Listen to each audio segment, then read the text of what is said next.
We are seeing that talks of the railroad strike are happening once again, and if this were to happen, this would be something that would affect consumers across the country.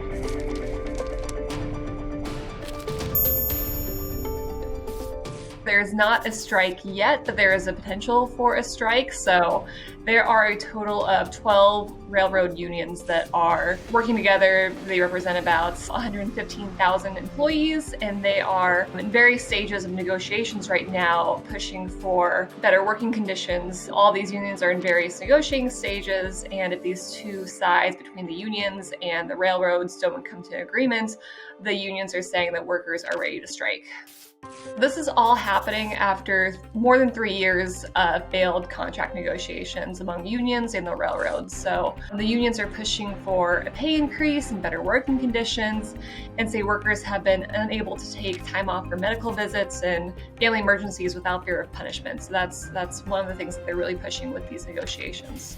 The U.S. economy has gone through a lot over the past few years with the COVID-19 pandemic, and the threat of this strike would just add more stress by shutting down 30% of the country's freight. We saw the president and CEO of the U.S. Chamber of Commerce say that this sort of national rail strike would be an economic disaster, where she pointed to this would be something that would freeze the flow of goods, empty shelves, shutter workplaces, and raise prices for families and businesses across the country.